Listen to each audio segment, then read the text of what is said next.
Hello everyone, welcome to SP with biology classes. जीव विज्ञान की बेहतरीन तैयारी के लिए हमारे चैनल को सब्सक्राइब करें, बेल आइकन को प्रेस करना बिल्कुल भी ना भूलें, क्योंकि एक एक क्लास आपके लिए बहुत ही इम्पॉर्टेंट होने वाली है। और आपको यहाँ पे 9th से 12th क्लास का जितना भी नोट्स है वो फ्री में प्रोवाइड कराया जा रहा है, तो चैनल को सब्सक्राइब करना बिल्कुल भी ना भूलें। साथ में नीट और अदर एग्ज़ाम के लिए आपको बायोलॉजी के MCQ बीच बीच में आपको क्लासेस मिलती रहेंगी, तो चैनल को जरूर सब्सक्राइब करें। और हम लोग का आज का देखिए चैप्टर नंबर 6 है, पुष्पीय पादपों का शरीर या शारीरिकी। तो जितने भी बच्चे चैनल को देख रहे हैं तो चैनल को सब्सक्राइब करें और शेयर ज़रूर से ज़रूर करें। इसका पार्ट फर्स्ट हो चुका है और पार्ट सेकेंड हम लोग पढ़ रहे हैं। और पार्ट सेकेंड में सबसे पहले हम लोग समझेंगे वाहिनियाँ। वाहिनिकाएँ क्या होती है? देखो, निर्जीव, लंबी व नलिकाकार। ठीक है, निर्जीव होंगी, लंबी होंगी व नलिकाकार तथा दोनों सिरों पर कैसी होंगी? पतली कोशिकाएं होती हैं। कोशिका भित्ति कैसी होती? सख्त होती, लिग्निन युक्त होती है। कैसी होती? सख्त होगी और लिग्निन युक्त होगी। भित्तियों का स्थूल कैसा होगा? सर्पिलाकार हो गया, वलयाकार हो गया, सोपानवत होगा और जलिकावत तथा कैसा होता है? गर्ती होता है। ओके। वाहिकाएं क्या होती हैं? वाहिकाएं पूछी जाए तो लंबी बेलनाकार रचनाएं होती हैं। ओके, लंबी होती हैं और बेलनाकार रचनाएं होती हैं जो अनेक कोशिकाओं से मिलकर बनी होती हैं। ठीक है, इसमें क्या होती हैं? अनेक सेल्स होती हैं, उनसे मिलकर के वाहिकाएं बनती हैं। दोनों सिरों पर क्या होती हैं? भित्तियां जो होती हैं छिद्रित होती हैं, यानी कि छोटे छोटे छेद होते हैं। ठीक है, इतना आपको क्लियर होगा। अब हम लोग पढ़ेंगे काष्ठ तंतु क्या होते हैं। ओके, काष्ठ तंतु पढ़ते हैं। काष्ठ तंतु क्या होते हैं? तो काष्ठ तंतु के बारे में समझते हैं। तो देखिए, तंतु क्या होता है? दृढ़ोतक कोशिकाएं होती हैं, लंबी पतली सिरों पर नुकीली कोशिका भित्ति कैसी होती है? अत्यंत मोटी होगी, लिग्निन युक्त तथा गर्त युक्त होती है। ओके, काष्ठ मृदुतक क्या होते हैं? जीवित साधारण मृदुतक कोशिकाएं द्वितीय, ठीक है, द्वितीय जाइलम में अधिक मात्रा में होती हैं। कि ये काष्ठ मृदुतक जो होते हैं, जो द्वितीय जाइलम पाया जाता है, जाइलम और फ्लोएम पाया जाता है, तो जो जाइलम होता है द्वितीय जाइलम में काष्ठ मृदुतक जो होता है वो पाई जाती हैं कोशिकाएं। फ्लोएम क्या होता है? अब फ्लोएम का जल्दी वर्क करके कमेंट में ज़रूर कमेंट करिए, फ्लोएम का वर्क क्या होता है। तो देखिए, पत्तियों से भोजन लेकर पौधों के विभिन्न भागों में पहुंचाने का कार्य किसका होता है? फ्लोएम का होता है। इसी वजह से भोज्य पदार्थ संवाहक ऊतक कहलाते हैं। इसी वजह से क्या कहते हैं? भोज्य पदार्थ का संवाहक ऊतक इन्हें कहते हैं, फ्लोएम को। क्योंकि भैया जो खाया पिया है तो उसको पूरी बॉडी में पेड़ के कौन पहुंचाता है? तो फ्लोएम पहुंचाता है। कौन पहुंचाता है? फ्लोएम पहुंचाता है। याद करने की ट्रिक है, फ्लोएम यानी कि फूड, फ्लोएम यानी कि फूड। फूड का क्या पूरी बॉडी में खाने के बाद क्या करेंगे? पहुंचाएंगे। चलनी अवयव क्या होता है? चालनी से ही पता चल रहा है, छोटे छोटे छिद्र चलनी। जैसे जैसे आपकी मम्मी लोग घर में आटा चालती हैं तो चलनी में क्या छोटे छोटे छेद होते हैं। तो देखो, लंबी तथा नलिका के समान कोशिका होती है। इसकी भित्ति पतली कैसी होगी? भित्ति पतली होती है, सेलुलोज की बनी हुई होती है। भित्ति किसकी बनी होती है? सेलुलोज की। नीट वाले बच्चे नोट करते चले, सेलुलोज की होती है। कोशिकाओं के बीच बीच स्थित अनुप्रस्थ भित्तियों के अनेक छोटे छोटे छिद्र होने के कारण इन्हें चालनी अवयव पट्टिकाएं कहते हैं। यानी कि इसमें छोटे छोटे छिद्र होते हैं जिसके कारण इसे चालनी अवयव पट्टिकाएं कहते हैं। फ्लोएम मृदुतक क्या होता है? इसके बारे में पढ़ते हैं। तो फ्लोएम मृदुता क्या होता है? लंबी चौड़ी जीवित होती हैं। सबसे पहले ये लंबी होंगी, चौड़ी होंगी और जीवित होती हैं, फ्लोएम मृदुतक। तथा चलनी नलिकाओं के बीच बीच में स्थित कोशिकाएं होती हैं। फ्लोएम तंतु क्या है? तो दृढ़ोतक तंतु लंबे सक्रिय सिरों वाले बने होते हैं तथा मृत कोशिका भित्ति कैसी होगी? मोटी होगी। द्विबीजपत्री जड़ की आंतरिक संरचना देखते हैं। तो देखिए, द्विबीजपत्री जड़ की आंतरिक संरचना, ये मूल रोम है, बाह्य त्वचा है, यह है वलकुट, इसको कहेंगे अंता त्वचा, ये परिरंभ है, ये प्रोटोजाइलम है, ये क्या है? मेटाजोइलम है। ठीक है, और ये इसको कहेंगे पिथ। क्या कहेंगे? पिथ। पिथ से कमेंट करिए, पेड़ों की क्या निकालते हैं? आयु निकाली जाती है या फिर उसकी लंबाई निकाली जाती है? कमेंट करके बताइए। और ये क्या है? फ्लोएम है। ये क्या है? फ्लोएम। फ्लोएम का वर्क क्या होता है? फ्लोएम से यानी कि फूड का पूरी शरीर बॉडी में क्या करते हैं? संचालन करने का कार्य फ्लोएम करता है। ओके, अब ये देखिए, इसका दूसरा चित्र है। ये आपका एक बीजपत्री, द्विबीजपत्री के दोनों के चित्र हैं। ठीक है, ये मूल रोम हो गई, बाह्य त्वचा हो गई, वलकुट हो गया, आपका परिरंभ हो गया, अंता त्वचा हो गई। ठीक है, फ्लोएम हो गया और प्रोटोजाइलम हो गया।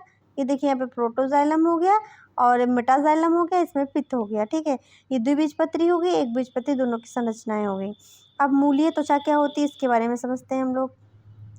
मूलीय त्वचा क्या होती है, तो देखिए यह सबसे बाहरी एक कोशिकीय परत होती है। मूलीय त्वचा कैसी होती है, एक कोशिकीय परत होती है। इनकी कुछ कोशिकाओं से एक कोशिकीय मूल रोम निकलते हैं। इनमें उपचर्म का क्या होता है, अभाव होता है, यानी कि इसमें उपचर्म जो होती है वो नहीं पाई जाती। वलकुट क्या होता है, मृदुतक कोशिकाओं से बना अंतर कोशिकीय अवकाश युक्त भाग होता है, जो मूलीय त्वचा के नीचे अंतर त्वचा तक क्या होता है, फैला होता है। इसकी कोशिकाएं मंड संचित होता है। इसकी कोशिकाओं में पूछा जाए क्या संचित होता है, तो मंड यानी कि स्टार्च पाया जाता है।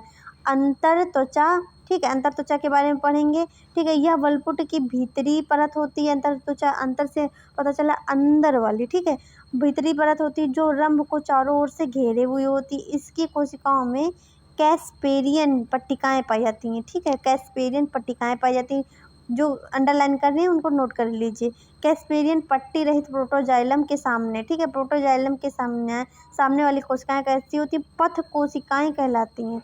प्रोटोजाइलम के सामने वाली कोशिकाएं क्या कहलाती है, पथ कोशिकाएं कहलाती हैं। परिरंभ क्या होते हैं, अंतर त्वचा के नीचे मृदुतक कोशिकाओं की बनी परत होती है। इसे पार्श्व जड़ें कहते हैं, जैसे लेटरल जो होती हैं रूट्स ये वाली होती हैं। संवहन पुल क्या होता है, आर्य संवहन पुल जाइलम एग्जार्स अवस्था होती है। कौन सी होती है, एग्जार्स अवस्था होती है। एक बीजपत्री, द्विबीजपत्री तने की संरचना देखते हैं। तो ये देखिए तने की संरचना दी हुई है, ठीक है।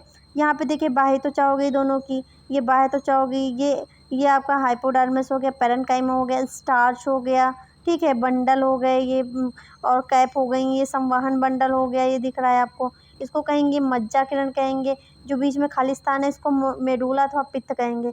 ये बाह्य त्वचा हो गई इसकी, ये कैलेनकाइमा हो गया यहाँ का, ये पैरेन्काइमा हो गया, ये स्टार आच्छाद हो गया, इसको कहेंगे स्क्लेरेन्काइमा, इसको कहेंगे फ्लोएम, ये है कैम्बियम, ओके। और इसको प्रोटोजाइलम कहेंगे, इसको पित्त कहेंगे। ये भी संरचना देख लीजिए। ये बाह्य त्वचा है, हाइपोडर्मिस है, संवहन बंडल है, भरण ऊतक है, ठीक है। और बाह्य त्वचा है, हाइपोडर्मिस है, संवहन बंडल, ये देख लीजिए यहाँ पे भरण त्वचा ये दिख रही है आपको, ओके। अब हम लोग समझेंगे मज्जा क्या होती है। मज्जा तो अनुपस्थित या बहुत कम विकसित होती है। सबसे पहले जो मज्जा होती है अनुपस्थित होती है और कम विकसित होती है। मूल रोम, वलकुट, ये देखिए फ्लोएम है, मेटाप्जोन है, मज्जा है, परिरंभ है, अंतर त्वचा है, ठीक है। उसी प्रकार ये इसकी है, मूल रोम है, वलकुट है, फ्लोएम है, मेटाजोआ, प्रोटोजोआ, मज्जा है, अंतर त्वचा है, मूलीय त्वचा है यहाँ पे, ओके। इसकी क्लास हम लोग बोर्ड पे करेंगे। जितने डायग्राम हैं सारे हम लोग बोर्ड पे बहुत अच्छे से बनाना सीखेंगे। तो उसके लिए बिल्कुल भी परेशान होने की ज़रूरत नहीं है। अगर डायग्राम नहीं समझ में आ रहा है तो उसकी प्रैक्टिस हम लोग बोर्ड पे करेंगे, क्योंकि पूरी क्लास जो है बोर्ड पे करने में, लिखने में भाई मार्कर से बहुत टाइम लगता है। अभी हमारे पास इतनी व्यवस्था नहीं है कि हम लोग डिजिटल बोर्ड पर पढ़ा सकें। तो इस वजह उसमें है कि बोर्ड पे पढ़ने पे बहुत टाइम लगता है पढ़ाने में, और इतना टाइम है नहीं हमारे पास। तो हम लोग ऐसे क्लास कर रहे हैं, जो डायग्राम में आपको दिक्कत आ रही है आप कमेंट कर दीजिए। हम आपको उसी डायग्राम की क्लास उसके दूसरे दिन ही आपको प्रोवाइड कराने की पूरी कोशिश करेंगे कि आपके सारे कॉन्सेप्ट क्लियर हो जाएं। समद्विपार्श्विक पत्ती की संरचना ये देख लेते हैं हम लोग। ये देखिए समद्विपार्श्विक पत्ती की संरचना, बंडल छाद है, ये जाइलम है, इसको कहेंगे फ्लोएम है, अभ्यच बाह्य त्वचा है ये, ठीक है, खम्भ पर्ण है, मध्योतक है, वायु गुहिका है, और स्पंजी है, ठीक है, पर्ण मध्योतक ऊपर, और ये ऊपर रंध्री गुहिका है, अबैक्सीय फाच है, ठीक है, पर्ण मध्योतक है इसको। ये जो यहाँ पे खाली स्थान दिख रहा है इसको कहेंगे, ये है आपका क्या, उपरंध्र है। ये जो यहाँ पे खुलने का स्थान दिख रहा है इसको कहेंगे रंध्र, ठीक है। ये है आपका क्या, फ्लोएम है। ये क्या है आपकी जो बाहर लाइन दिख रही है ग्रीन कलर की, अपाच बाह्य त्वचा है। अब पृष्ठधारी पट्टी की आंतरिक संरचना देखते हैं क्या है। तो देखो ऊपरी बाह्य त्वचा मृदुतक कोशिकाओं की बनी सबसे बाहरी एक कोशिकीय परत होती है। इसके ऊपर की ओर उपत्वचा होती है। ऊपरी जो होती है बाह्य त्वचा में कैसे होते हैं, हरित लवक तथा रंध्र कम उपस्थित होते हैं। इसमें हरित लवक यानी कि क्लोरोप्लास्ट और स्टोमा जो होते हैं बहुत कम उपस्थित होते हैं। निचली बाह्य त्वचा या मृदुतक एक कोशिका मोटी रंध्र युक्त परत द्वारा कोशिकाओं में हरित लवक उपस्थित होते हैं। पर्ण मृदुतक क्या होता है, तो देखो ऊपरी त्वचा देख लीजिए, ऊपरी तथा नीची बाह्य त्वचा के मध्य पाया जाता है, जो लंबी हरित लवक युक्त कोशिकाओं तथा अंतर कोशिकीय स्थान रहित होते, ठीक है। खम्भ जो होते हैं इसके मृदुता तथा गोलाकार या अंडाकार, गोलाकार होंगे या फिर अंडाकार होंगे, हरित लवक युक्त होंगे। कोशिकाएं जो होंगी बड़े अंतर कोशिकीय स्थान या युक्त स्पंजी मृदुतक से मिलकर के बनी हुई होती है। संवहन पुल क्या होता है? संवहन बंडल अनियमित रूप से स्पंजी मृदुतक क्या होते हैं? बिखरे रहते हैं। संवहन पुल संयुक्त तथा बाह्य फ्लोएम कैसे होते हैं? बंद होते हैं। ये आपका चैप्टर पूरा फिनिश हो गया है। तो वीडियो को ज़्यादा से ज़्यादा शेयर करें और अच्छे से पढ़ें, तैयारी करें, अपने माँ बाप का नाम रोशन करें। Thanks for watching. मिलेंगे नेक्स्ट चैप्टर के साथ।